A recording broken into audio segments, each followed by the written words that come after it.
السلام علیکم ورحمۃ اللہ وبرکاتہ. کیا حال ہے سب کا؟ میرے خیال ہے آواز ابھی کنیکٹ ہوگی تو پھر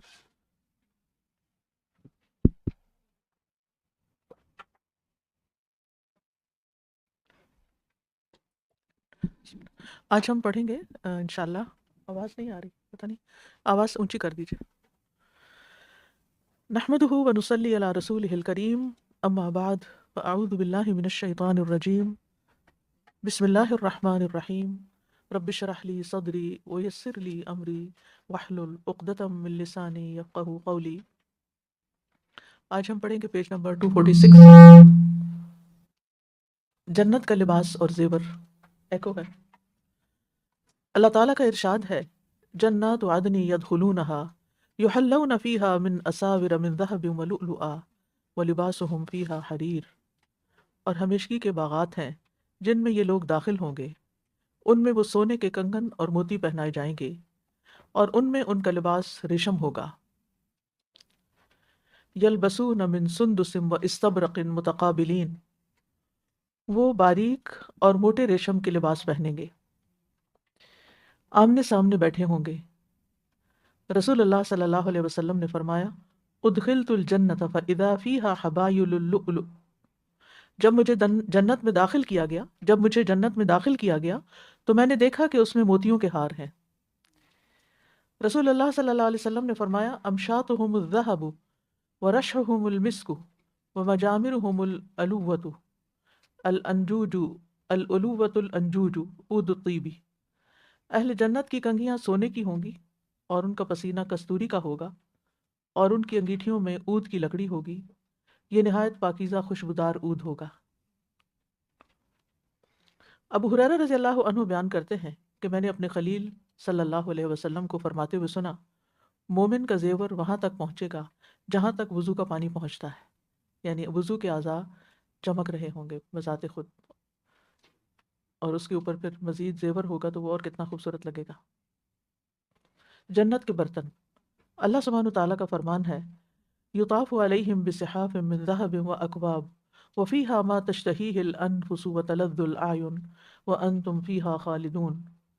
سونے کی رکابیاں یعنی پلیٹس اور ساغر ان پر گردش کرائے جائیں گے، اور اس میں وہ سب کچھ ہوگا جس کی ان کے دل خواہش کریں گے، اور آنکھیں لذت پائیں گی، اور تم اس میں ہمیشہ رہنے والے ہو. وَيُطَافُ عَلَيْهِمْ بِآنِيَةٍ مِّن فِضَّةٍ وَأَكْوَابٍ كَانَتْ قَوَارِيرَ مِن فِضَّةٍ قَدَّرُوهَا تَقْدِيرًا. اور ان پر چاندی کے برتن اور شیشے کے ساغر پھرائے جائیں گے، شیشے بھی چاندی کے، انہوں نے اس کو خوب اندازے سے بھرا ہوگا، یعنی ہر طرف خوبصورتی ہی خوبصورتی ہوگی. جنت میں کوئی لغو چیز نہ ہوگی. لا يسمعون فیہا لغوا ولا تأثیما الا قیلا سلاما سلاما. وہ اس میں نہ کوئی لغو بات سنیں گے اور نہ ہی کوئی گناہ کی بات، مگر سلام ہی سلام کہا جائے گا. جنت میں اللہ کا دیدار سب سے بڑی نعمت ہوگی. دیدار الہی کا مطلب یہ ہے کہ اللہ تعالیٰ کو کھلی آنکھوں سے دیکھنا، سامنے دیکھنا. اللہ تعالیٰ کو دیکھنے کی یہ سعادت مومنوں کو آخرت میں نصیب ہوگی. اللہ تعالیٰ نے اپنے پرہیزگار بندوں اور اہل ایمان کے لیے جنت کی جن نعمتوں کا وعدہ کیا ہے اور جن نعمتوں کی لذت سے وہ آخرت میں ہمکنار ہوں گے، ان میں سب سے عظیم تر نعمت یہ ہے کہ اللہ تعالیٰ جنت میں مومنوں کو اپنا دیدار کروائیں گے. اور یہ جنت کی نعمتوں میں سے سب سے عظیم نعمت ہوگی، اور اس کی لذت تمام نعمتوں کی لذت پر غالب ہوگی، بلکہ اس کی لذت پانے کے بعد جنتی جنت کی لذت کی تمام چیزوں اور ان کی لذتوں کو بھول جائیں گے.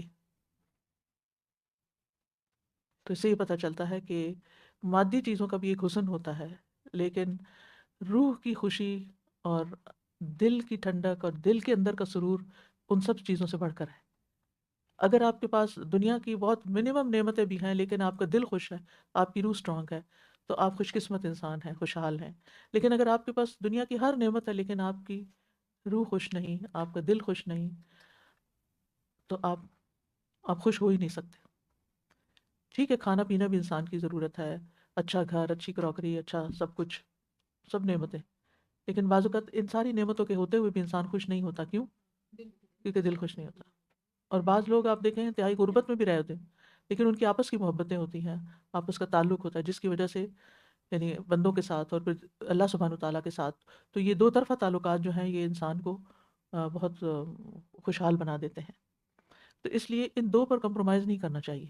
یعنی اگر آپ چاہتے ہیں نا کہ دنیا میں بھی اچھی زندگی ملے تو ایک طرف بندوں کے ساتھ اپنے ریلیشن جو ہیں ان کو درست رکھیں، اور اس کے لیے ہمیشہ انسان کو سیکریفائس کرنا پڑتا ہے، قربانی دینی پڑتی ہے، معاف کرنا پڑتا ہے، درگزر کرنا پڑتا ہے، کیونکہ دنیا میں کوئی پرفیکٹ فرشتے نہیں رہتے. آپ کسی سے بھی محبت کریں، کسی کو بھی آپ چاہیں، لیکن اس میں بھی آپ کو خامیاں نظر آئیں گی، اس میں بھی کمزوریاں ہوں گی. تو یہ ہو نہیں سکتا کہ کوئی کمزوریوں کے بغیر انسان آپ کو اس دنیا میں ملے. لہٰذا جب ہم یہ جان لیتے ہیں اور اس کو ایکسیپٹ کر لیتے ہیں کہ انسانوں کے اندر ویکنیسز ہیں اور ہمیں ان کو ان کی ویکنیسز کے ساتھ ہی ایکسیپٹ کرنا ہے، اور یہ ہماری ضرورت ہے، کیونکہ اگر یہ ہماری زندگی سے نکل جائیں تو ہماری زندگی کوئی زیادہ خوشحال نہیں ہوگی. کچھ رشتے ایسے ہوتے ہیں ان کو تو ہم کاٹ ہی نہیں سکتے، اور کچھ رشتے ایسے ہوتے ہیں کہ جن کو ہم سمجھتے ہیں کاٹ کے ہم خوش ہو جائیں گے، ہمارے مسئلے حل ہو جائیں گے. جیسے میاں بیوی کا رشتہ ہے، یا بعض اوقات جیسے دوستوں کا، یا کچھ اور ایسے ہی رشتے جو دنیاوی رشتے ہوتے ہیں.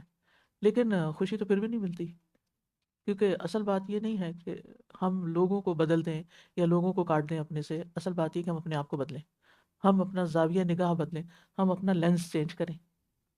جب آپ لینس چینج کرتے ہیں تو چیزیں کیسے نظر آتی ہیں؟ جو لوگ اینک پہنتے ہیں اس بات کو سمجھ رہے ہوں گے کہ اینک کے بغیر چیزیں کیسے نظر آتی ہیں اور اینک پہن کے کیسے. ہم؟ اچھا جی ہاں. تو اسی طرح جب ہم اپنا لینس بدلتے ہیں، سوچ کا انداز بدلتے ہیں، لوگوں کو دیکھنے کا انداز بدلتے ہیں، تو ہماری چیزیں وہی لوگ ہوتے ہیں لیکن ہمیں برے نہیں لگتے، اریٹیٹ نہیں کرتے، کیونکہ ہم نے ایکسیپٹ کر لیا.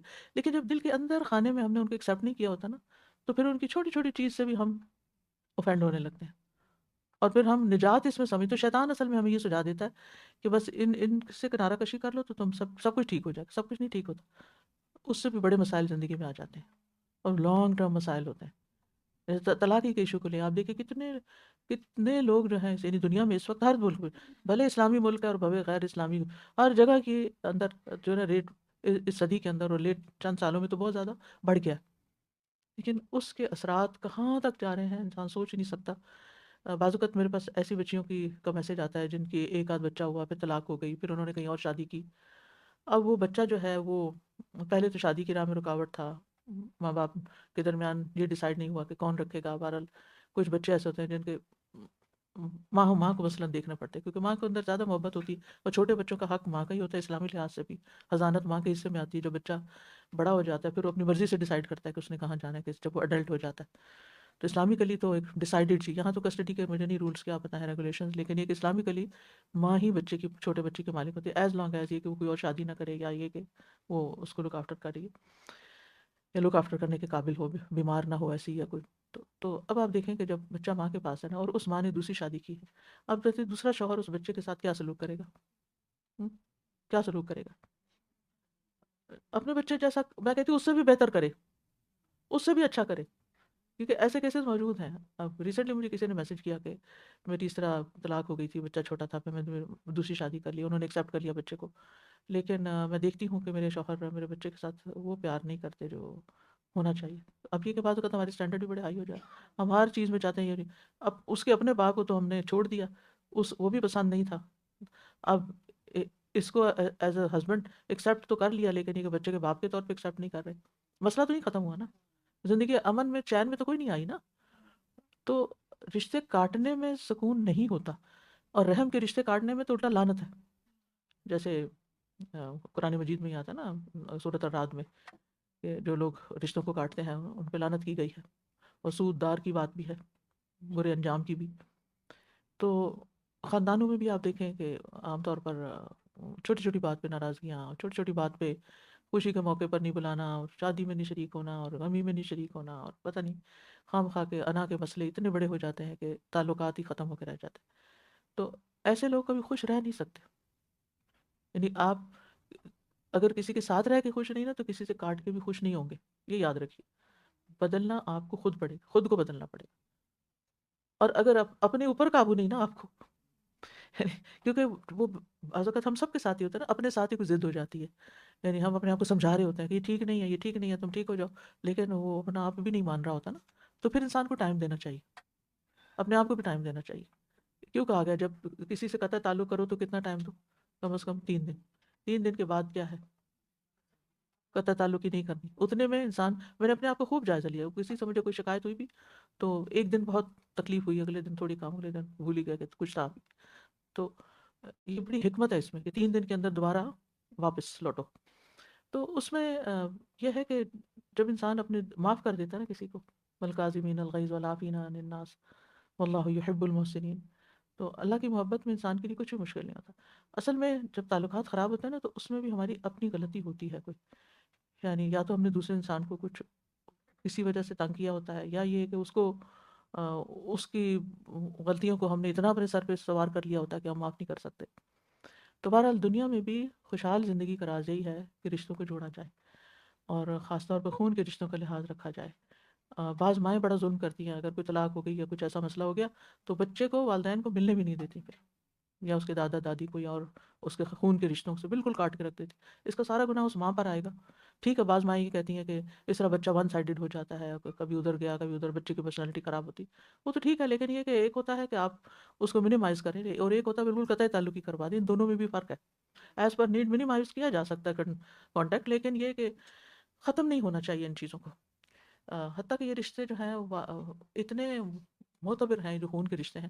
ایک خاتون آئی اپنے عباس کے پاس، اس نے ایک شخص آیا، خاتون نے، ایک شخص آیا اور اس نے کہا کہ مجھ سے بہت بڑا گناہ ہو گیا. تو انہوں نے کہا تمہاری ماں زندہ ہے؟ کہا نہیں وہ فوت ہو گئی. کہا تمہاری خالہ زندہ ہے؟ جاؤ اور اس کی خدمت کرو، اس کو راضی کرو، اس کو خوش کرو. گویا اس کو راضی کرنے میں کیا ہے؟ گناہ کبیرہ کا کفارہ ہے، گناہ کبیرہ کا کفارہ ہے. اور دعاؤں کی قبولیت اور بہت ساری چیزوں میں یہ چیزیں حائل ہو جاتی ہیں. کبیر بذات خود رشتہ کاٹنا ہی کبیرہ گناہ ہے، اور پھر اس کے اوپر مزید جو ہے گناہ جو ہے وہ اور زیادہ کبیرہ گناہ، یعنی کوئی بھی کبیرہ گناہ جو ہے وہ اس کا ارتکاب اور زیادہ ظلم، اور پھر انسان آ، خود ہی شیطان کے شکار میں آ جاتا ہے. تو دنیا میں پرسکون زندگی کے لیے رشتوں کو جوڑنا ضروری ہے، اور پھر دوسری طرف اللہ سبحانہ وتعالیٰ سے رشتہ جوڑنا.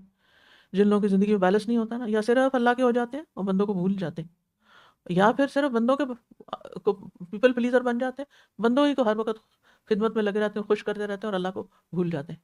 تو یہ دونوں رویے جو ہے نا، ایکسٹریم رویے، یہ نقصان دہ ہے.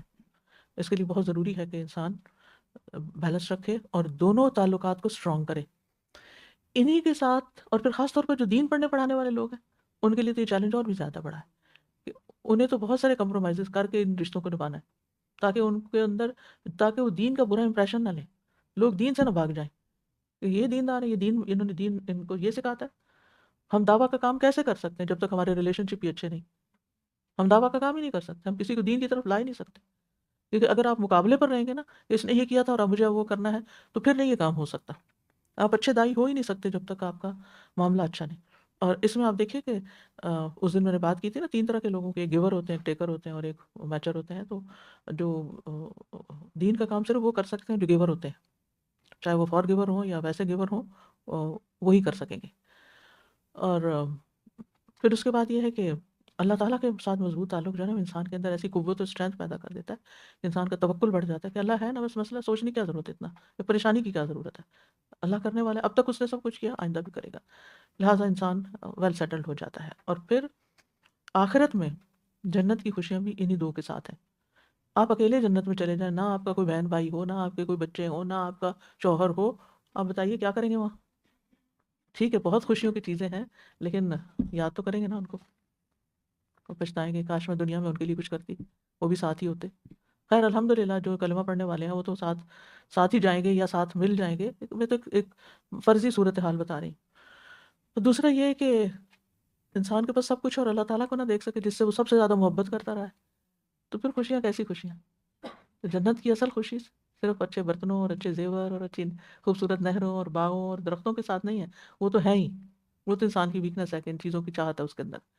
لیکن اصل خوشی اس سے مکمل ہوگی کہ انسان اللہ تعالیٰ کو دیکھ پائے. لیکن کچھ لوگوں سے اللہ تعالیٰ اپنے آپ کو دکھائیں گے نہیں. کلا انہم عن ربہم یومئذ لمحجوبون. تو یہ جنت کی نعمتوں میں سے سب سے عظیم نعمت ہوگی کہ انسان اللہ کا دیدار کر پائے، اور اس کی لذت تمام نعمتوں کی لذت پر غالب ہوگی. بلکہ اس کی لذت پانے کے بعد جنتی جنت کی لذت کی تمام چیزوں اور لذتوں کو بھول جائیں گے، سب کچھ باقی سب بھول ہی جائیں گے. بعض اوقات ایسا ہوتا ہے نا کہ کسی انسان کے ساتھ آپ کا ایک سول کنیکشن ہوتا ہے، یعنی روح کا رشتہ ہوتا ہے، آپ اس کو ملنے چلے جائیں، وہ آپ کو ملنے آ جائے تو کیا ہوتا ہے؟ کھانا پینا بھول ہی جاتا ہے. یعنی آپ باتوں میں ایسا لگتے ہیں اور ایک دوسرے کی کمپنی کو اتنا انجوائے کر رہے ہوتے ہیں کہ بھوک ہی مٹ جاتی ہے. اور اگر وہ کچھ نہ بھی کھانے کو آفر کرے تو آپ مائنڈ نہیں کرتے، آپ کہتے ہیں مجھے بہت کچھ کھانے کے بغیر بھی بہت کچھ مل گیا. لیکن اگر آپ کسی کے گھر جائیں اور وہ کھانا تو بڑا عالی شان آپ کے آگے رکھ دے اور پاس نہ بیٹھے، بات نہ کرے، اور الٹا منہ بنا کے چل پھر رہا ہو کہ میں آپ کے لیے اتنا کچھ کر کے تھک گیا ہوں، تو آپ کس خوشی کے ساتھ لوٹیں گے؟ تو انسان جو ہے نا، وہ انسانوں کی خوشی انسانوں کے ساتھ ہوتی ہے، اور اس سے بڑھ کر انسانوں کی خوشی رب کے ساتھ تعلق میں ہوتی ہے. اللہ تعالیٰ کا فرمان ہے وجوہ یومئذ ناظرہ الی ربہا ناظرہ، اس روز کچھ چہرے تر و تازہ اور بارونق ہوں گے، اپنے رب کی طرف دیکھ رہے ہوں گے. جریر بن عبداللہ رضی اللہ عنہ سے روایت ہے کہ نبی صلی اللہ علیہ وسلم نے فرمایا انکم سترون ربکم عیانا، بے شک تم ان قریب اپنے رب کو صاف صاف دیکھو گے، آنکھوں سے، کھلی آنکھوں سے. عیان عین سے ہے نا، عیانا سامنے بالکل. صہیب رضی اللہ عنہ کی روایت میں ہے کہ نبی صلی اللہ علیہ وسلم نے فرمایا جب اہل جنت جنت میں داخل ہو جائیں گے تو اللہ تبارک و تعالیٰ فرمائے گا کیا تم کچھ اور چاہتے ہو جو میں تمہیں دوں؟ تو جنتی جواب دیں گے کیا تو نے ہمارے چہروں کو منور نہیں کیا، روشن کر دیا؟ کیا تو نے ہمیں جنت میں داخل نہیں فرمایا؟ کیا تو نے ہمیں جہنم سے نجات عطا نہیں فرمائی؟ یعنی جو لوگ نعمتوں کے قدردان ہوتے ہیں نا، ان کو نعمتیں گننے میں دیر نہیں لگتی. اس وقت اللہ تعالیٰ حجاب کو دور فرما دے گا، تو اہل جنت کو کوئی ایسی نعمت نہیں ملی ہوگی جو انہیں اپنے رب عز و جل کے دیدار سے بڑھ کر محبوب ہو. پھر آپ صلی اللہ علیہ وسلم نے اس آیت کی تلاوت فرمائی للذین احسنوا الحسنی وزیادہ، جن لوگوں نے اچھا کیا ان کے لیے اچھا بدلہ ہے اور زیادہ بھی ہے. جی آپ کچھ کہنا چاہتے ہیں؟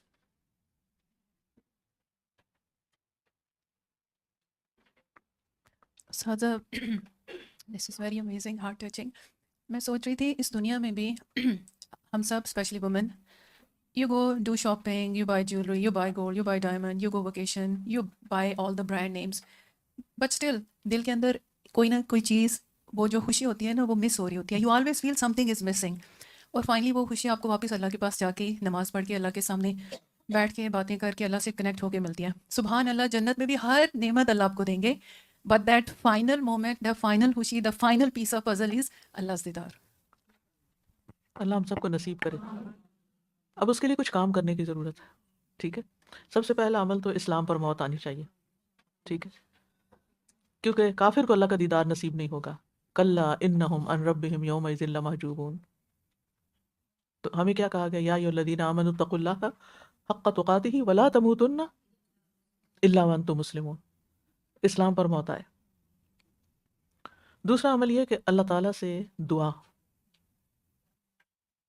قیس بن عبادہ کہتے ہیں کہ رسول اللہ صلی اللہ علیہ وسلم یہ دعا پڑھا کرتے تھے وَأَسْأَلُكَ لَذَّةَ، یہ لمبی دعا ہے لیکن اس کا ایک حصہ ہے وَأَسْأَلُكَ لَذَّةَ النَّظَرِ إِلَى وَجْهِكَ وَالشَّوْقَ إِلَى لِقَائِكَ فِي غَيْرِ ضَرَّاءَ مُضِرَّةٍ وَلَا فِتْنَةٍ مُضِلَّةٍ. آپ اتنی دعا روز کی جو ڈائری کوئی مینٹین کی ہوگی، آپ نے نہیں کی تو کر لیں، اس میں جو خاص خاص خاص دعائیں نا وہ لکھ کے تو کم از کم روز ضرور مانگا کریں. جو دعائیں نبی صلی اللہ علیہ وسلم کثرت سے مانگتے تھے، جیسے ربنا لا تزغ قلوبنا والی ہے، اللہم ثبت قلبی علی دینک ہے، پھر ربنا آتنا فی الدنیا حسنۃ کثرت سے مانگتے تھے. پھر اسی طرح یہ اللہ تعالیٰ کے دیدار کی دعا ہے. پھر اللہم انک عفو تحب العفو فاعف عنی ہے. اسی طرح پڑھتے ہوئے ویسے تو دعائیں ایپ کے اندر وہ جو ہے آپشن ہے فیوریٹ دعاؤں کا، ان کو بھی آپ مارک کر سکتے ہیں، لیکن اپنے ہاتھ سے لکھ کے الگ سے کسی ایسی جگہ پہ رکھنا کہ جہاں آپ روز پڑھ سکیں، یعنی روز مانگ سکیں، تو ان دعاؤں میں اس کو بھی شامل کر لیجئے جس میں ہے اور تیرے چہرے کو دیکھنے کی لذت کا سوال کرتا ہوں اور تجھ سے ملاقات کا شوق رکھتا ہوں. اللہ ہمارے اندر یہ شوق ڈال دے بغیر اس کے کہ کسی نقصان دہ مصیبت میں پھنسوں یا کسی گمراہ کن فتنے میں مبتلا ہو جاؤں. کیونکہ بعض اوقات ایسا بھی ہوتا ہے کہ انسان ایک کام اچھا بھلا نیکی کا کر رہا ہوتا ہے، کوئی رکاوٹ آ جاتی ہے، زندگی میں کوئی تبدیلی آ جاتی ہے، سب کوئی درے کا درا رہ جاتا ہے، سب پیچھے رہ جاتا ہے. یعنی انسان کبھی سوچ بھی نہیں سکتا کہ میری یہ حالت ہو جائے گی، تو اللہ تعالیٰ اس سے بھی بچائے. تیسرا عمل جو ہے وہ نماز فجر اور عصر کی پابندی. ویسے تو ساری نمازوں کی پابندی ضروری ہے، لیکن ان دو نمازوں میں ایک تو یہ کہ نیند کا غلبہ ہوتا ہے فجر میں، اور عصر میں یہ ہے کہ دن کا آخری حصہ ہوتا ہے تو گھر جانے کی جلدی ہوتی ہے یا انسان اپنے کام سمیٹ رہا ہوتا ہے تو اس میں غفلت کا اندیشہ ہوتا ہے. یہ دونوں نمازیں جو 4 4 رکعتیں ہیں اور مختصر بھی رہیں باقی نمازوں کی نسبت، لیکن ان کا اہتمام بہت ضروری ہے. نبی صلی اللہ علیہ وسلم نے فرمایا 14ویں رات کے چاند کی طرف دیکھتے ہوئے کہ تم لوگ ضرور اپنے رب کو اسی طرح دیکھو گے جس طرح اس چاند کو دیکھ رہے ہو، اور تمہیں اس کے دیدار میں کوئی مشقت نہیں ہوگی، بس اگر تمہیں اس کی طاقت ہو کہ سورج طلوع ہونے سے پہلے اور سورج غروب ہونے کے بعد کی نمازوں میں سستی نہ کرو تو ایسا کر لو، سستی نہ کرو، تاخیر سے نہ پڑھو۔ قبل غروب، سورج غروب ہونے سے پہلے، سوری ترجمہ درست نہیں ہے یہاں، قبل طلوع الشمس وصلاۃ قبل غروب الشمس، طلوع الشمس اور غروب الشمس سے پہلے والی نمازیں، یعنی ظہر، فجر اور عصر۔ چوتھا عمل، گناہوں سے اجتناب، ہر طرح کے۔ نبی صلی اللہ علیہ وسلم نے فرمایا 3 آدمی ایسے ہیں جن سے اللہ تعالیٰ قیامت کے دن بات نہیں کرے گا، نہ ہی ان کی طرف دیکھے گا، نہ انہیں گناہوں سے پاک کرے گا، معاف نہیں کرے گا، اور ان کے لیے دردناک عذاب ہے۔ آپ نے 3 بار یہ بات فرمائی۔ ابو ذر رضی اللہ عنہ نے عرض کیا، اللہ کے رسول، یہ لوگ تو سخت نقصان اور خسارے میں ہوں گے، یہ کون لوگ ہیں؟ آپ نے فرمایا ٹخنوں سے نیچے کپڑا لٹکانے والا، یعنی تکبر کے لیے، اور وہ لٹکا لٹکا کے چلنے والا، اور احسان جتلانے والا، اور جھوٹی قسم کھا کر بیچنے والا، یعنی جھوٹ سے بزنس کرنے والا، دے کے احسان جتانے والا، لا حول ولا قوت الا۔ کتنی عام ہے یہ باتیں، اللہ تعالیٰ معاف کرے۔ اور اب آپ دیکھیے شادیوں میں کیا ہو رہا ہے، یعنی کس طرح کے لباس پہنے جا رہے ہیں۔ جی جی ہاں، بہت لمبی، ہم؟ فرشی غرارے اب بننے لگ گئے کہ جو صرف وہ پیچھے لمبی وہ نہیں ہوتی کہ لٹک رہی ہو، بلکہ پورا فرش پر بچھا دیا جاتا ہے غرارہ، اور وہ لٹک رہا ہے پیچھے سے آ رہا ہے، اصل تو مقصد ہی بھول گیا۔ بنانے والوں کو ظاہر ہے ایسا کام نہیں کرنا چاہیے، وہ تو نئے نئے ڈیزائن دے کے اور پروموٹ کر رہے ہیں۔ یعنی اب دیکھتی ہوں کہ ہماری آج کی دلہنیں جو ڈریس سلیکٹ کرتی ہیں وہ کہاں سے کرتی ہیں، کہاں سے کرتی ہیں؟ ایسی ویب سائٹس، ایسے جو پہلے تو میگزینز وغیرہ ہوتے تھے، بہت ساری اس طرح کی سورسز کہ جو لوگ اس طرح کی چیزیں بناتے ہیں وہ پھر ان کو پروموٹ بھی کرتے ہیں۔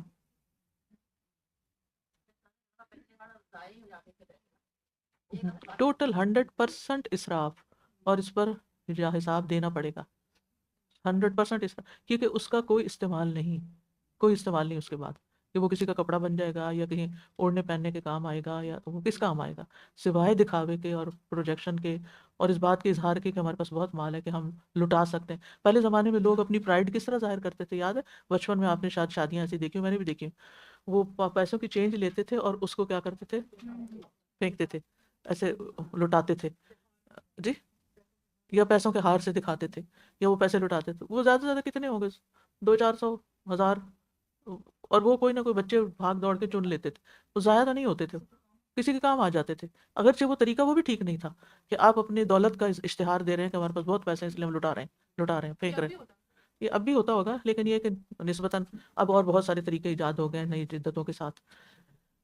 اور بعض لوگ تو گندم پھینکتے ہیں اور پتہ نہیں تیل گراتے ہیں، اور اسی طرح کی، یعنی ٹوٹل ضائع کرنا ہے نا۔ اگر آپ نے تیل دلہن کے لیے گھر کی وہ جو ہے دہلیز میں چوکھٹ میں گرایا ہے تو اس کا حساب کون دے گا؟ اللہ نے رزق اس لیے تھوڑی دیا کہ اس کو پاؤں میں ضائع کریں۔ چاول پھینکتے ہیں اور پتہ نہیں ہر ایک علاقے کے، تو مطلب یہ ایک انسان کے اندر جو ایک وہ ہے نا خود نمائی کی کیفیت، یہ خود نمائی ہے نا۔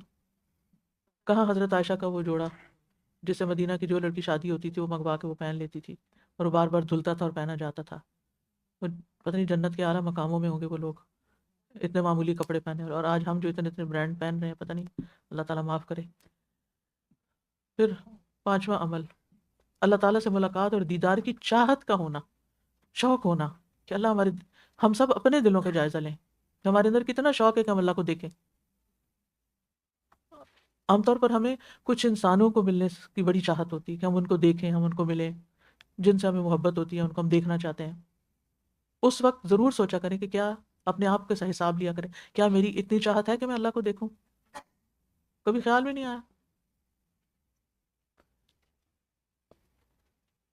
پھر چھٹا عمل، احسان کرنا، احسان کا رویہ، احسان کا رویہ، للذین احسنوا الحسنى وزیادہ، جن لوگوں نے نیکی کی ان کے لیے بہت اچھا بدلہ ہے اور زیادہ بھی ہے، کچھ زیادہ۔ اب یہ زیادہ کیا ہے؟ مجاہد نے اس کی تفسیر میں کہا کہ جس طرح ان کے عمل اچھے ہوں گے اسی طرح ان کا بدلہ بھی اچھا ہوگا، اور زیادہ سے مراد مغفرت اور اللہ کی رضامندی ہے۔ دوسرے مفسرین نے کہا کہ زیادہ سے مراد اللہ تعالیٰ کے چہرے کا دیدار ہے، کہ جنت بدلے میں ملے گی لیکن اللہ تعالیٰ کا دیدار بھی نصیب ہوگا.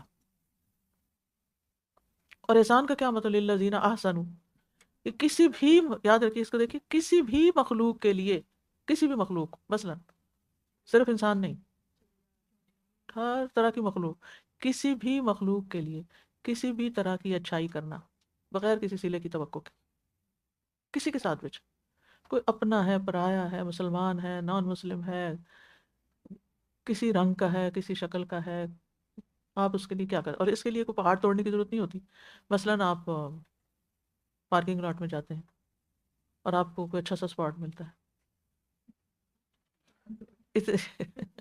اتنے میں کوئی بڑھیا سی عورت ڈرائیو کر کے آ رہی ہے اور وہ بھی دیکھ رہی ہے کہ، تو آپ کی نظر اس پہ پڑتی ہے، تو آپ اپنی گاڑی کو سلو کر لیتے، پیچھے کر لیتے، چلو یہ پارک کر لیں، میں تو جوان ہوں، میں تو آگے جا کے بھی کر لوں گی تو خیر. لیکن اس موقع پر ہمیں سارا احسان بھول جاتا ہے نا، کہ کہ کہ کوئی ہم سے زیادہ ضرورت مند ہو سکتا ہے نا، بلکہ ہم ایک دوسرے کو گاڑی میں بیٹھ کے کیا کہہ رہے ہوتے ہیں. جی، یہ سوچتے نہیں، یہ احسان. تو اسی لیے میں نے کہا کسی بھی مخلوق کے لیے، کسی بھی مخلوق، کوئی جانتے ہیں آپ اس کو، نہیں جانتے، اور اس وقت یہ کہ بس میں اللہ کے لیے کر رہی ہوں، مجھے اس سے بھی شکریہ بھی نہیں چاہیے، اس کو پتہ بھی نہیں چلنا چاہیے کہ میں نے اپنا اسپاٹ آپ کے لیے چھوڑا ہے، کیونکہ میں نے بدلہ جو اللہ سے لینا ہے. کیونکہ ہم جو ظاہری ظاہری نیکیاں جو ہوتی ہیں نا، وہ ہم شوق سے کر لیتے ہیں، چڑیا کو دانے ڈال دینا، پانی رکھ دینا، اور کبوتروں کے لیے اس مکہ میں دانہ بھیج دینا، حرم کے جو کارندے ہیں ان کو صدقہ دے دینا، یہ ہمیں یہ نیکیاں ہمیں سمجھ آتی ہیں. لیکن ہمیشہ صرف دینا ہی نہیں ہوتا، بلکہ صرف مال دینا ہی نہیں ہوتا، بلکہ دل دینا جو ہے نا، کہ آپ اپنی پسند کو پیچھے کر کے دوسرے کی پسند کو ایکسیپٹ، اپنا حق دے دینا کسی. کیونکہ ایک ہوتا ہے عدل، تمہارا حق میرا حق برابر ہے، مجھے بھی اپنا حق لینا ہے، ٹھیک ہے. اور ایک یہ ہے کہ میں اپنا حق چھوڑ رہی ہوں، چلو تم لے لو. صحابہ کی وہ مثال مجھے تو ہمیشہ اتنی انسپائر کرتی ہے کہ جو 3 لوگ تڑپ رہے ہیں، جان دینے کے قریب ہیں، پانی کی پیاس ہے، ایک پانی مانگتا، دوسرا مانگتا، ایک کے پاس پہنچتے وہ کہتے پہلے اس کو پلا دو، اس کے پاس پہنچتے کہتے اس کو پلا دو، وہ کہتا نہیں وہ اس کو پلا دو. تیسرے کے پاس پہنچتا اور وہ کہتا ہے پہلے کو پلا دو، جو پہلے کے پاس پہنچتا وہ شہید ہو چکا ہوتا ہے. دوسرے کے پاس پہنچتے ہیں بھاگ کے تو وہ شہید ہو چکا، تیسرے کے پاس پہنچتے وہ بھی شہید ہو چکا ہوتا. کس عمل پہ ان کا اینڈ ہوا؟ شہادت تو ملی تھی، کس عمل پہ اینڈ ہوا؟ یعنی اس سے زیادہ ضرورت کسی کو پانی کی ہو سکتی ہے؟ یعنی موت کے وقت کہتے ہیں خاص پیاس ہوتی ہے، پانی مانگتے ہیں تو دینے نہیں دیتے ڈاکٹرز. اس حال میں بھی کہنا کہ دوسرے کو دے دو.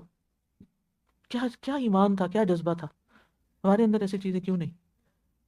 کیونکہ ہمیں، ہمارے سامنے گول نہیں نا کہ ہم نے اللہ کا دیدار کرنا ہمارا شوق ہے، اور اس کے لیے اس کی کوئی قیمت ہے، اور اس کی قیمت یہ سیکریفائسز بھی ہیں، یہ معاف کرنا بھی ہے، درگزر کرنا بھی ہے. پھر اسی طرح احسان اس عمل کو بھی کہتے ہیں جو قابل تعریف ہوتا ہے، دنیا میں بھی اور آخرت میں اجر و ثواب کا باعث بنتا ہے. یعنی وہ عمل جو دنیا میں بھی قابل تعریف ہوتا ہے اور آخرت میں بھی اس پر اجر و ثواب ہوتا ہے. اور پھر وہ جو حدیث جبریل میں احسان کا مطلب کیا ہے؟ گویا تم اللہ کو دیکھ رہے ہو، ورنہ اللہ تو تمہیں دیکھ رہا ہے. یہ یاد آ جانا کسی عمل کے وقت کہ اللہ دیکھ رہا ہے نا مجھے، کسی کے لیے نہیں. کیونکہ آپ دیکھیے کہ جب ہمیں پتہ چلتا ہے نا کوئی ہمیں دیکھ رہا ہے تو کتنے کانشیس ہو جاتے ہیں، ہوتے ہیں یا نہیں؟ تو جب ہمیں یہ یاد رہے گا کہ اللہ دیکھ رہا ہے تو کتنے کانشیس ہوں گے. اور اس احسان کا دائرہ بہت وسیع ہے، اپنے آپ سے لے کر، اس پہ میں پہلے بات کر چکی ہوں، اپنے اوپر انویسٹ کرنے کی کئی دفعہ میں نے کہی ہے کہ سب سے زیادہ تمہاری اپنی جان حقدار ہے کہ ہم اس کو کچھ سکھائیں، پڑھائیں، لکھائیں، مہذب بنائیں، قابل بنائیں، کسی خدمت کے قابل کریں، کچھ بھی. اور پھر اس کے بعد یہ ہے کہ انسان کے قریبی رشتہ دار، وہ بالوالدین احسانہ کا تو بار بار قرآن نے خود ہی ذکر کر دیا کہ سب سے زیادہ تو وہ مستحق ہیں. اور پھر اس کے بعد اقربا، ذوی القربہ ہیں، پھر ہمارے وہ محسنین جو ذوی القربہ نہیں ہیں لیکن ویسے ہم پر احسان کرتے ہیں کسی شکل میں. اور پھر اس کے بعد انسانی معاشرہ، پھر انسانوں کے بعد حیوان اور چرند پرند درند، سب کے سب، پانی کی مخلوق، خشکی کے مخلوق، سبھی اس میں آ جاتی ہے. اور اس میں آپ دیکھیے وہ جو جس عورت نے کتے کو پانی پلایا تھا، ہم، وہ کیسی عورت ہے، اور صرف کیونکہ اس نے ایک اللہ کی مخلوق کے ساتھ احسان کیا تھا. اور آج ہم دین پڑھ کے کیا کہتے ہیں، ہائے کتا مارے اس کو، جوتا نکلے باہر، میں اپنے موزے میں اس کو پانی پلاؤں تو پلیت کر دے گا. یعنی اگر ہم اپنے آپ، یہ جو ہمارے ایٹیٹیوڈ ہے نا، ہم اگر اپنے آپ کو رکھ کے دیکھیں، ہم سب کے اندر کتے کی ایک خاص وہ ہے نا، نفرت سی کہہ لیں یا کراہت ہے، جی ہاں کراہت. تو آ، اگر ہم ایسی کسی جگہ سے نکلیں کہ پانی پیا ہو اور کتا بھی زبان لٹکائے ہوئے ہو، اول تو ہم دیکھیں گے بھی نہیں کتے کو، دوسرا یہ کہ اگر دیکھیں گے بھی تو ہم کہیں گے کہ اٹس ناٹ مائی جاب، میری ڈیوٹی نہیں ہے. اور پھر میں کس میں پلاؤں، ایک بہانہ کر دیں گے، میرے پاس تو کوئی برتن ہی نہیں. اور اگر اپنی جراب اتار کے اس میں پانی ڈالنا پڑے تو میری تو جراب ناپاک ہو جائے گی. وہ تو مجھے پتا ہے کہ ناپاک جراب میں تو نماز نہیں ہوتی، پھر نہ میری نماز کا کیا ہوگا. ہم اس طرح کے بہانے کر کے دلیلیں اپنے آپ کو دے کے فارغ ہو جائیں گے.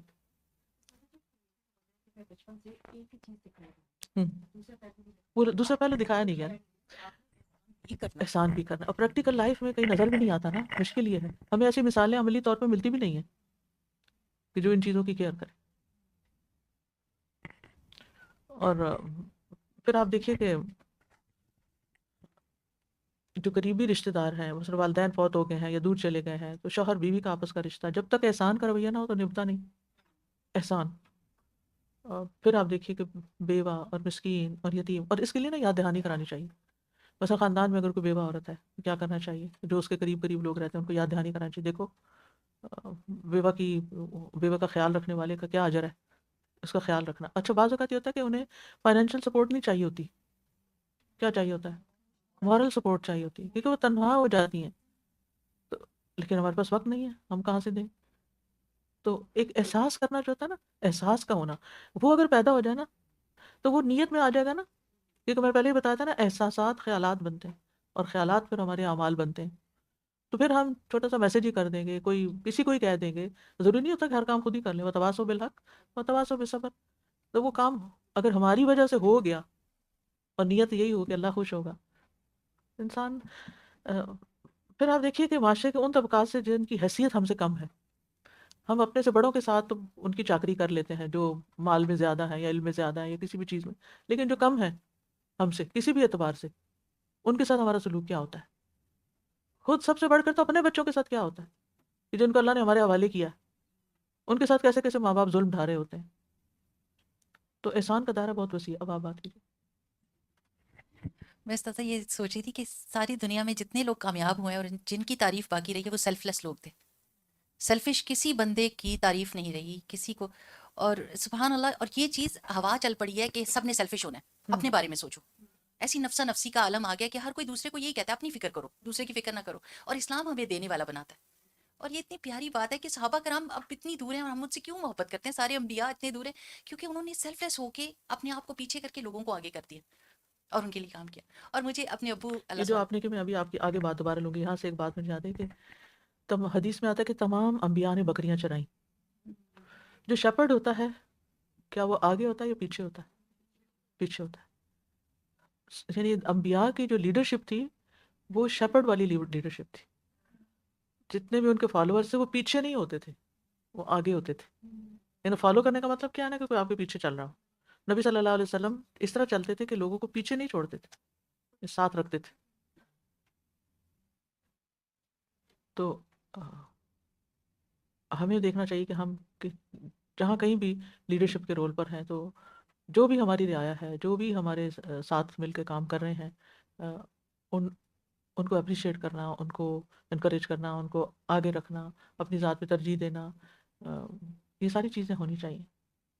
یہ بھی احسان میں آتا ہے پھر. یعنی کسی بھی رسپانسبلٹی میں، گھر کی ہو، بات کی ہو. گھر میں تو پھر خواتین بیچاری بہت احسان کرتی ہیں، کھانا سب سے بعد میں کھاتی ہیں، پہلے سب کو کھلاتی ہیں. اور جی آپ بات مکمل کریں. میں یہ کہہ رہی تھی استاذہ، جیسے آپ بتا رہی تھی کہ احسان کا معاملہ، تو ہم اپنے ابو کو دیکھتے تھے، اللہ سبحانہ تعالیٰ ان کو جنت نصیب کرے، کہ چڑیوں کو جب انہوں نے اپنی روٹی میں سے چڑیوں کا کھانا نکالنا ہوتا تھا اور وہ اتنے چھوٹی چھوٹی گولیاں بناتے تھے جیسے ان کے منہ کے سائز کی اور ان کو گول کر کر کے تو وہ ان کو دیتے تھے کھانا. سر آپ نے کہا کہ اللہ تعالیٰ ان لوگوں کو دیکھے گا بھی نہیں، ان میں ون آف دم جو احسان کر کے جتلانے والا، دے کر یا احسان کر کے جتلانے والا، اس میں یہ لوگ آئیں گے یا نہیں؟ جیسے I see lots of people sometime parents جیسے اپنے بچوں کو کہتے ہیں ہم نے تمہیں بڑا کیا ہے، آئے گا، اس میں کینیڈا آئے لے گا، کے آئے، کھلایا پلایا، اب دین یو ڈو دس. بالکل بلکہ آئے گا. ڈیلی لائف میں بھی سم پیرنٹس سے دیٹ کہ I do so much for you and you can't even do this much for me. تو یہ احسان جتلانے میں آ رہا ہے. بالکل آتا ہے، بالکل آتا ہے. دس از ویری اسکیری بیکاز ہمارا لائک ڈیلی کی لائک او یو آر کیونکہ ناٹ وہ ڈوئنگ ہم نے دس. بڑوں سے ایسی سنا نا، وہ ایسی باتیں کرتے تھے، ہم بھی اپنے بچوں کو وہی کہنا شروع ہو گئے یہ نہیں کرنا چاہیے. مجھے انہوں نے اپنے والد کی بات کی تو مجھے اپنے والد کی وہ بات اچھی طرح یاد ہے کہ وہ کہتے تھے کہ ہم آپ کو اس لیے نہیں پڑھا رہے اور اس لیے نہیں یہ سب کچھ سکھا رہے کہ آپ ہمیں پے بیک کریں، ہمیں آپ سے کچھ نہیں چاہیے. تو اور وہی چیز پھر میرے مائنڈ میں رہی کہ میں نے ہمیشہ بچوں کو جو کچھ بھی ان کے لیے کیا، میں نے کبھی توقع نہیں رکھی کہ وہ میرے لیے کچھ کریں اور نہ کبھی ڈیمانڈ کی ہے. جی سو مائی سیکنڈ کویسچن، جیسے we are all grown up نا، ہم تو جیسے وہ کہتے ہیں شتر بے مہار کی طرح پڑ گئے، جو ہے جیسے آپ کہہ رہی ہیں احساسات وہ نہیں ہے. اب we are just like robot. بچپن میں ایک دفعہ قرآن پڑھ لیا، not everybody but mostly is like that, and then you are Muslim, that's it. Daily life میں آپ نے کیا کرنا ہے، لوگوں کے ساتھ آپ کا معاملہ کیا ہے، آپ کی ریلیشن شپ کیا، آپ کی رسپانسبلٹیز کیا ہیں. Every time we know our rights but we don't know our responsibility. اگر وہ کر بھی لیں تو دین ہم نے اسے جتانا ضرور ہوتا ہے. بٹ یہ گزر گیا. ناؤ وی آر الحمد للہ being here Alhuda and you being our life. تھوڑا وہ احساس باقی ہے، آ رہا ہے. We are trying to build it up. What can we do to put that احساس ان آر کڈز ناؤ، تاکہ this cycle has to stop somewhere and we have to produce اور جنریٹ اے نیو جنریشن جن میں یہ احساس ہو. اس میں نا تھوڑی سی بس ایفرٹ اگر ڈیلی بیسس پہ اگر آپ کریں نا، یا ڈیلی نہیں بھی تو یہ جو 3 دن آپ یہاں آتے ہیں نا، اس کو جب آپ سیکھ رہے ہوتے ہیں، سن رہے ہوتے ہیں، تو اس میں سے کچھ چیزیں اپنے نکال لیا کرے گی. یہ میں نے اپنے بچوں کے ساتھ آج شیئر کرنی ہے. اور چاہے 10 منٹ ہو، 15 منٹ ہو، 5 منٹ ان کے ساتھ ضرور ٹائم اسپینڈ کریں اور ان چیزوں کو ان کے ساتھ اپنے الفاظ میں ڈسکس کریں. آج میں نے یہ پڑھا، آج میں نے یہ سیکھا. کیونکہ اور دوسرا یہ کہ پھر جو بتائیں نا وہ پریکٹس بھی کریں، ورنہ وہ آپ کہیں گے آپ تو مجھے یہ بتا رہی ہیں اور اب آپ خود بھی نہیں کر رہی. کیونکہ پریکٹس کرنے میں ہم بہت پیچھے رہ جاتے ہیں، بتانے میں پھر بھی تیار ہو جاتے ہیں لیکن خود کر کے نہیں دکھاتے. تو کر کے جو دکھانا ہے نا وہ بڑا مشکل کام ہے. اس میں انا بھی ہرٹ ہوتی ہے اور بعض اوقات ہم ایکسکیوزز بھی بنا لیتے ہیں کہ یہ تو میری سنیں گے ہی نہیں. کتنا اکثر مائیں جب یہ کہتے ہیں نا یہ نہیں سنتے، بڑی مجھے تکلیف ہوتی. پھر آپ ماں کیسی ہیں؟ نہیں کیسی ماں ہے؟ آپ کا پھر تعلق کیسا ہے اپنے بچے سے کہ جو آپ کی بات سننے کا روادار نہیں ہے؟ جب کبھی کہتے ہیں کہتے ہیں بہت دفعہ کہہ چکی ہیں وہ نہیں سنتے، اب میں نے کہنا چھوڑ دیا. ٹھیک ہے اتنے بھی نہ آپ ان کے پیچھے پڑے کہ ہر وقت ہی کچھ سناتی رہیں، لیکن یہ کہ تبادلہ خیال کی، چاہے دنیاوی میٹرز ہوں یا دینی ہوں، تبادلہ خیال ہوتے رہنا چاہیے. بہت ایکسچینج آف آئیڈیاز، ان کی بھی سنیں پہلے بلکہ ان کی سنیں. اور ڈیلی بیسس پر اگر تھوڑا سا بھی تبادلہ خیال ہو جائے تو اس سے بہت فرق پڑ جاتا ہے. جی پیچھے مائک دیجیے ان کو، پھر پیچھے بھی ہاتھ کھڑا ہے. ہاں استاذہ میں ایک بات یہاں پہ کہتی کہ ہمیں اپنے بچوں کو چھپی ہوئی نیکی کا تصور بھی دینا چاہیے نا. ہمارے بچوں کو بس وہ دکھاوے کی نیکی تو پتہ ہے لیکن وہ چھپی ہوئی نیکیاں کرنی وہ سمجھ میں بچوں کو نہیں آ رہا، وہ بھی ہمیں بتانا ہے اور بچوں ان کو. سے جی کروانا ان سے چاہیے. کروانے بھی چاہیے. جی آج ابو ہریرہ سینٹر جی میں کوئی وضو کی جگہ بن رہی ہے نا، تو وہ میل آئی تو میں نے بیٹے کو بھیجی. میں نے کہا کہ اس میں میری طرف سے اتنا حصہ ڈالو. تو اب پہلے میں نے کسی اور کو بھیجی کہ اس کو کہتی ہوں کہ یہ میرے بہاف پہ کرے، پھر میں آپ کو پے کر دوں گی. پھر میں نے کہا نہیں اس سے کرواتی ہوں، شاید اس کو بھی خیال ہے کہ ماں کر رہی ہے تو مجھے بھی تھوڑا سا کچھ کرنا چاہیے. تو ہم بچوں سے وہ کام کرواتے نہیں ہیں، پھر ان کو عادت نہیں پڑتی. ہم جیسے چھپی نیکی کی آپ آتی ہیں تو آپ اس کو اسی طرح سیکرٹ میں بتائیں، اچھا دیکھو یہ نا آج میں تمہیں فلاں چیز دے رہی ہوں نا، تو اپنے کسی کلاس والوں کو، چھوٹے بچے ہیں بڑے بچے ہر ایک کا اپنا اپنا نا، کہ یہ اس طرح کرو، یہ اس طرح دینا، کسی کو پتہ نہ چلے. جیسے ہم ان کو اور چیزیں سکھاتے ہیں نا، دیکھو یہ چھپا کے رکھنا، یہ سنبھال کے رکھنا، تو نیکی کا بھی بتایا نا یہ چھپا کے رکھنا. جی آپ. جی استاد جی میں 2 باتیں کرنا چاہ رہی ہوں. نمبر 1 کہ ہمیں حکمت نہیں پتہ کہ حکمت سے کیسے کام کرنا ہے. Strike when the iron is hot. ہم ہر وقت بول رہے ہوتے ہیں، ہاں ہر وقت باتیں کر رہے ہوتے ہیں اور ہمیں یہ نہیں پتہ ہوتا کہ کہاں نیڈ ہے. جب نیڈ محسوس کرتا ہے بچہ یا کوئی بھی انسان جو بھی آپ کے ریلیشن شپ میں، وہ آپ کے پاس ضرور آتا ہے اور وہ وقت ہوتا ہے کہ اس بالکل. وقت کو ہمیں اور اس سے پہلے صرف صبر کے ساتھ ٹرسٹ بلڈ کرتے جی جانا ہے. تاکہ آپ کا ٹرسٹ پہلے بلڈ ہو اور اچھی طرح اللہ تعالیٰ وہ ڈال بھی دیتے ہیں اس کے دل میں کہ یہ شخص ہے جو سنسیئر ہے. ہاں میری بات سنے گا اور صحیح بات کرے گا. اور دوسری بات ہے کہ ہم یہ سب اعمال کر رہے ہیں، نیکیاں کر رہے ہیں، احسان بھی کر رہے ہیں، لیکن وہاں خلل وہاں آ رہا ہے جہاں ہماری اللہ کی رضا نہیں ہے یا اخلاص نہیں. جب ہم اللہ کی رضا کے لیے جس دن کام کریں گے اس دن ہم سب کو بتانا چھوڑ دیں گے، دکھانا چھوڑ دیں گے، بات کرنا چھوڑ دیں گے. ہم اس کو اتنی چھپا کے رکھیں، جیسے آپ نے کہا کہ جیسے اس کو اگلے بندے کو احساس دلانا کہ یہ چھپا کے رکھنا ہے.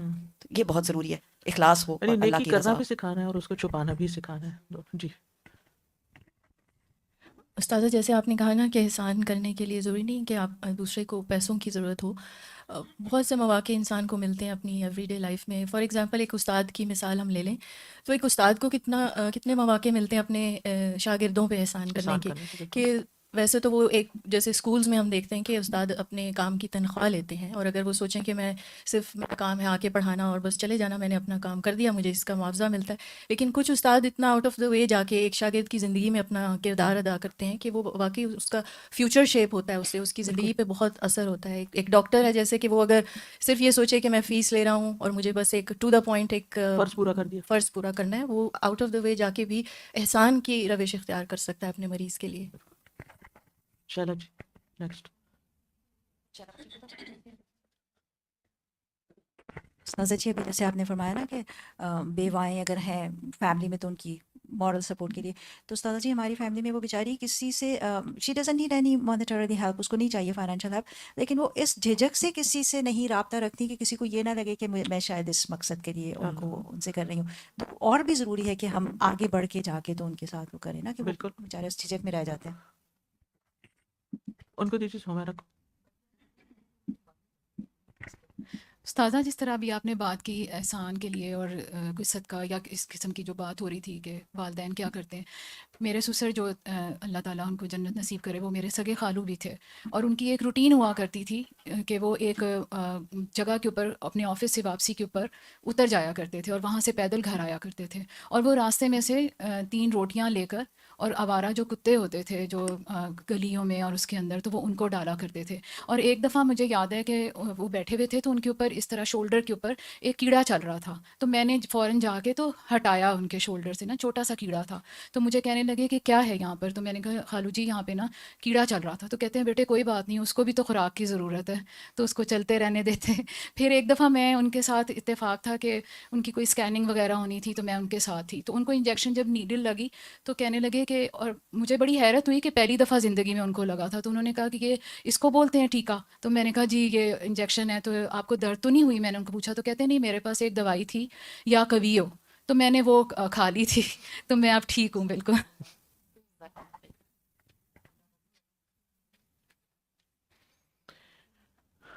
جی آپ کچھ کہنا جی چاہیے؟ استاذہ ایک میری فرینڈ ہے، اور وہ یہ بچے اپنے برتھ ڈیز مناتے ہیں نا، وہ جس دن اس کے بچے کی برتھ ڈے ہوتی ہے وہ صبح ہی ان بچوں کو لے کے جاتی ہے، وہ اس کے پیسے اپنے پیسے ملا کے گروسری لے کے اور کسی ضرورت مند کے گھر پہنچاتی. سبحان اللہ. برتھ ڈے ہو گئی.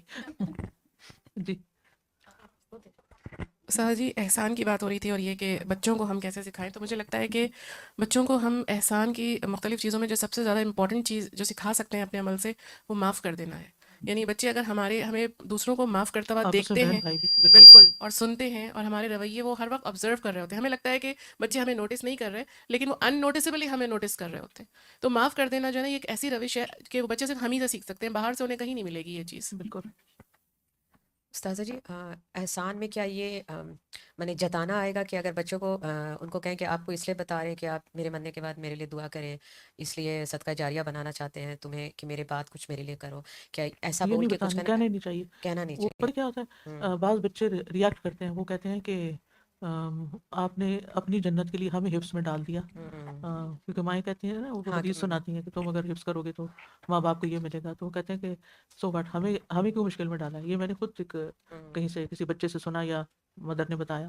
تو ایسی باتیں ان سے نہیں کرنی چاہیے. آپ نام ہی انہیں کہیں گے نا، وہ جو کریں گے آپ کے لیے صدقہ جاری ہے، کیونکہ آپ نے ان میں انویسٹ کیا، آپ نے ان کو سکھایا، آپ نے ان کی تربیت کی. تو جس پودے کو انسان لگاتا ہے نا اور اس کو پروان چڑھاتا ہے، وہ صدقہ جاریہ ہوتا ہے. جی میرے لیے تو لٹمس ٹیسٹ یہ ہوتا ہے کہ اگر کوئی سود پہ گھر لے، ہم باتیں بہت کر لیتے ہیں، عمل میں جا کے ہم فارغ ہو جاتے ہیں. جی تو ہمارے کوئی جاننے والے انہوں نے گھر لیا، پہلے افورڈ نہیں کر سکتے تھے، ڈاؤن پیمنٹ یہ بھی چیز ہوتی ہے، جب افورڈ کیا تو سود پہ گھر لیا. تو ایک اور دوست اس نے مجھے کہا، وہ بھی میرے ساتھ کی یونیورسٹی کی تھی، اس نے کہا کہ نہیں تم نے اپنے بچے کے لیے سوچو، تمہارا گھر ہے، اس کے لیے تم نے انویسٹمنٹ کی ہے اور یہ تمہارے بیٹے کے لیے کام آئے گا بعد میں. تو میں نے اس سے کہا کہ یہاں پہ سیلفش ہونا ہے آپ کو. پہلے آپ اپنے بچے کو کیا بتانا چاہتے ہیں کہ میں نے اللہ کا حکم نہیں مانا اور تم بھی تمہاری آگے سے خاطر. اللہ کا حکم نہیں مانو گے. اوکے جی افشین کو دیتے ہیں آپ. الحمدللہ استاذہ میرے بیٹے اور میں نکل رہے تھے الہدا کے لیے آنے کے لیے اور دیر ہو رہی تھی. میں نے کہا بیٹے اڑاؤ تیز لے کے جاؤ. تو وہ تیز لے کے جا رہے تھے تو مطلب ہم بالکل صحیح روڈ پہ تھے. ایک گاڑی بالکل اس نے ایک دفعہ انڈیکیٹر دیا اور ٹھک کر کے اندر ہماری لین میں. اور معاذ نے اتنی تیزی سے دوسری طرف موڑا نا کہ اس کو بھی نہیں سمجھ میں آئی کہ ماما ٹکر تو نہیں لگی. اور کہہ رہا ہے کہ اس کو دیکھیں تو وہ بوڑھی عورت تھی. تو وہ ایسے ہو گئی اور وہ رو رہی تھی. وہ خود سے ہی مطلب کہ ڈر گئی اور رو رہی تھی کیونکہ وہ مارتی تو وہ نہیں رہتی کیونکہ اس کا جگہ تھا. تو معاذ کہتے ہیں امی اس کو حوصلہ دلائیں, امی اس کو حوصلہ امی اس کو بولیں. میں کہہ رہی ہوں بیٹے ہم پہلے خود تو پھر سیدھا گئے ہیں. تو واقعی وہ ایسے ہاتھ رکھ کے ہمارے پیچھے آئی اور روتی رہی ہوتی. تو پھر کہتے ہیں امی شیشہ اتار کے اس کو بولیں کہ it's okay take your time. تو پھر میں نے کہا اٹس اوکے ٹھیک ہے. تو پھر وہ بیچاری ساتھ کہتی نہیں ٹھیک ہوں. لیکن سبحان اللہ جان نکل جاتی ہے. تو بڑی عمر کی عورتیں ہوتی ہیں نا وہ تیزی سے اسٹیبل نہیں ہوتی. بس مشکل وقت آتا ہے نا تو ہر ایک کے حواس اڑ جاتے ہیں. اس وقت اللہ تعالیٰ پھر کچھ دوسرے کے لیے سوچنے کی اپنے سے بڑھ کے دے, کیونکہ اس وقت خود بھی انسان شوق میں ہوتا ہے. جی اور ہاں علیکم استاد. میں ایک ڈفرینٹ ٹاپک ہم نے جنت کا ختم کیا ہے اور ایک کوشچن ہمارے دل میں ہمیشہ ہوتا ہے, تو آئی ڈونٹ نو یہ ڈسکس ہو گیا کہ نہیں. جنت میں جہاں ذکر ہوتا ہے حوروں کا ہوتا ہے, تو ہم خواتین کو تھوڑی کم ہی موٹیویشن ملتی ہے کہ وہاں حوریں تو آلریڈی ہوں گی, تو ہم لوگ وہاں کس اسٹیٹس میں ہوں گے. تو اس پہ تھوڑا سا لائٹن کر سکتی ہیں جی آپ؟ نہیں, ان کا کوئی کمپیریزن نہیں ہے. جو مسلمان یعنی دیندار عورت ہے, حوریں ضرور ہوں گی اور حوروں سے جیلس ہونے کی ضرورت ہی نہیں ہے, کیونکہ اللہ سبحانہ وتعالیٰ کے کسی بھی فیصلے میں جب ہم اس کو اللہ مان لیتے ہیں نا تو پھر اس کے کسی فیصلے پر بھی ناراض نہیں ہوتے اور کسی فیصلے پر بھی ہم اعتراض نہیں کر سکتے. تو لیکن یہ ہے کہ جو دنیا کی خاتون ہے, نیک خاتون, وہ سب سے افضل ہوگی, سب سے اعلیٰ ہوگی. اور آج میں مبارکباد دیتی ہوں تعلیم القرآن 9 کو کہ ان کا سورۃ البقرہ مکمل ہوئی. ان کو بھی اور ان کے جو ٹیچرز ہیں اور ان کے مددگار ہیں اور ساری ٹیم کو اللہ تعالیٰ اس کوشش کو قبول کرے. اور سورۃ البقرہ کو چھوڑنا نہیں, کیونکہ اخذھا برکہ و ترکھا حسرہ, اس کو لینا باعث برکت ہے اور اس کو چھوڑنا باعث حسرت ہے. اللہ کرے کہ یہ ہمیشہ ہماری زندگیوں میں شامل رہے. کی جو بات ہوئی ہے جی میں نے سنا ہے کہ بیوی حور بن کے ملے اچھی والی. نہیں ایسا کچھ نہیں, حور سے بہتر ہے بیوی. جی سبحانک اللہم و بحمدک اشہد ان لا الہ الا انت استغفرک و اتوب الیک. السلام علیکم و رحمۃ اللہ وبرکاتہ.